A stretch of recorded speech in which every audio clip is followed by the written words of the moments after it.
এবার আয়াতুল্লাহ খামেনির পালা।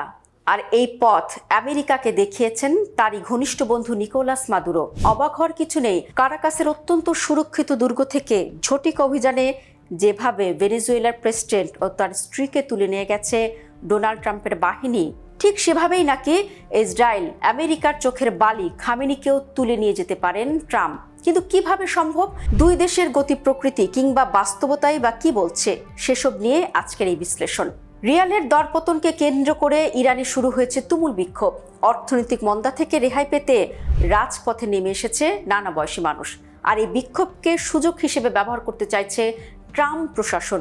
ইতোমধ্যে মার্কিন প্রেসিডেন্ট বলেছেন, বিক্ষোভকারীদের উপর আঘাত কিংবা একটা আঁচড় এলে এর কঠিন জবাব দেওয়া হবে। তবে ট্রাম্পের এই ফাঁদে মোটেও পা দিচ্ছে না খামেনির বিপ্লবী সরকার। তারা ইতোমধ্যে জানিয়েছে বিক্ষোভকারীদের দাবির যথার্থতা রয়েছে, তবে কিছুতেই থামানো যাচ্ছে না এই বিক্ষোভ। আর এটাকে পশ্চিমা ষড়যন্ত্র মনে করা হচ্ছে। এর বড় কারণ হলো এই বিক্ষোভের মধ্যে দিয়ে খামেনি সরকারের পুরোপুরি বিনাশ চাইছে ট্রাম্প প্রশাসন।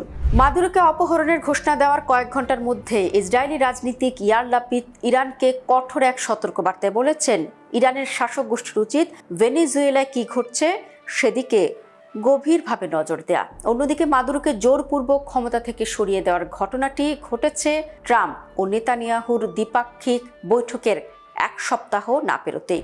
যে বৈঠকে ট্রাম্প ইরানের বিরুদ্ধে নতুন হামলার হুমকি দিয়েছিলেন। নেতানিয়াহুর গোয়েন্দা বাহিনীর তথ্য বলছে, 12 দিনের যুদ্ধের পর পুনরায় মিসাইল ও পরমাণু কেন্দ্র গড়ে তুলছে তেহরান। আর চেষ্টা করা হলেই নাকি ইসরায়েলকে সাথে নিয়ে ইরানে আবারও হামলা চালাবেন ট্রাম্প। বিশ্লেষকদের মতে মাদুরোর বিরুদ্ধে ট্রাম্পের এই পদক্ষেপ ইরানের সঙ্গে যুদ্ধের সম্ভাবনা বাড়িয়ে দিয়েছে। মাদুরোর সঙ্গে ইরানের ঘনিষ্ঠ সম্পর্ক রয়েছে। হোয়াইট হাউসের অভিযোগ, কারাকাস লেবাননের সশস্ত্র গোষ্ঠীকে পশ্চিম গোলার্ধে একটি ঘাঁটি গড়ে তুলতে সহায়তা করেছে। এমনকি যুক্তরাষ্ট্রের কঠোর নিষেধাজ্ঞার মুখে থাকা এই দুই দেশ তাদের বাণিজ্যিক সম্পর্ক আরও গভীর করার চেষ্টা করেছে, যার পরিমাণ বিলিয়ন ডলারে পৌঁছেছে বলে ধারণা করা হয়। ফলে মাদুরোর পতনের পর ইরানের সীমিত মিত্র নেটওয়ার্ক আরও ছোট হয়ে যেতে পারে। বিশেষ করে সিরিয়ার নেতা বাশার আল আসাদের পতন এবং লেবাননের সশস্ত্র গোষ্ঠী দুর্বল হয়ে পড়ার পর গত শতক থেকে ইরানকে পরমাণু অস্ত্র তৈরির অভিযোগে অভিযুক্ত করে আসছে যুক্তরাষ্ট্র। তবে আদৌ সে অবস্থায় নেই তেহরান। তথ্য বলছে, ইরানের কাছে 450 কেজির মতো ইউরেনিয়াম আছে, যেগুলো 60% বিশুদ্ধকরণ করা গেছে। আণবিক অস্ত্র তৈরি করতে হলে অন্তত 90% পর্যন্ত সমৃদ্ধ করতে হবে।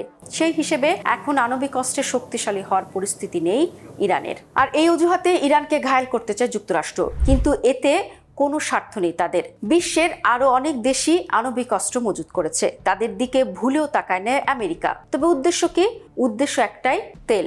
একটা ঘটনার কথা মনে আছে হয়তো, ক্ষমতায় বসে 1953 সালে সিআইকে দিয়ে অভ্যুত্থান ঘটিয়ে ইরানের তৎকালীন প্রধানমন্ত্রী মোসাদ্দেককে ক্ষমতাচ্যুত করা হয়।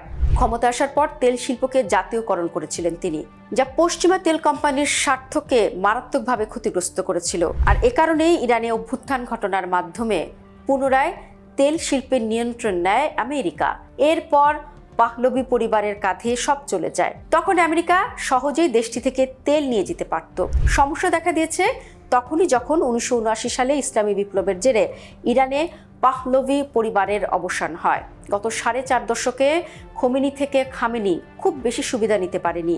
নানা সময় নিষেধাজ্ঞা আরোপ করেও ইরানকে মাথা নিচু করাতে পারেনি পশ্চিমা শাসকরা। সবশেষ গত বছরের জুনে ইসরায়েলকে দিয়ে সরকার পরিবর্তনের চেষ্টা করেও ব্যর্থ হন ট্রাম্প। 12 দিনে সেই যুদ্ধে জড়িয়ে গিয়েছিল আমেরিকাও। B-2 বোম্বার দিয়ে ইরানের 3 পরমাণু কেন্দ্রের ধ্বংস চেষ্টা করে তারা। আর কারাকাস থেকে মাদুরোকে তুলে নেওয়ার পর ইরানের সর্বোচ্চ নেতাকে ঘিরে নতুন শঙ্কা মাথা চাড়া দিয়ে উঠছে। তাহলে এরপর কি খামেনির পালা? যদিও এসবে তোয়াক্কা করছেন না খামেনি, হুঙ্কার দিয়ে বলেছেন, আমরা শত্রুর কাছে মাথা নত করব না, আমরা শত্রুকে হাঁটু গেড়ে বসতে বাধ্য করব।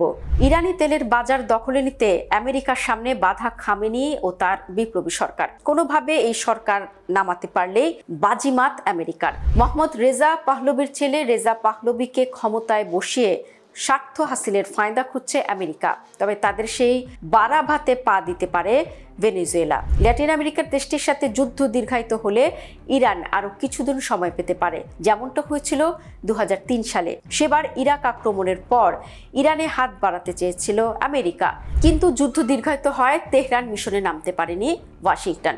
আবার যুক্তরাষ্ট্র যদি ভেনেজুয়েলার তেল সম্পদের নিয়ন্ত্রণ নিতে পারে, তবে ইরানের সঙ্গে সম্ভাব্য যুদ্ধের কারণে জ্বালানি বাজারে যে অস্থিরতা তৈরি হবে তা সামাল দিতে পারবে। সেক্ষেত্রে ইসরায়েলকে দিয়ে আবারও প্রক্সি যুদ্ধ চালাতে পারে আমেরিকা। সেক্ষেত্রে বাধা হতে পারে হরমুজ প্রণালী, কারণ বিশ্বের প্রায় 20% তেল হরমুজ প্রণালী দিয়ে পরিবাহিত হয়, যা পূর্ণ মাত্রার যুদ্ধের ক্ষেত্রে ইরান বন্ধ করার চেষ্টা করতে পারে। এজন্য ভেনেজুয়েলা মিশন সম্পন্ন করে দ্রুতই মধ্যপ্রাচ্যে পা বাড়াতে পারে ট্রাম্প ও তার বাহিনী। আর এমনটা হলে আমেরিকার পরবর্তী লক্ষ্য হতে যাচ্ছে খামেনির ইরান।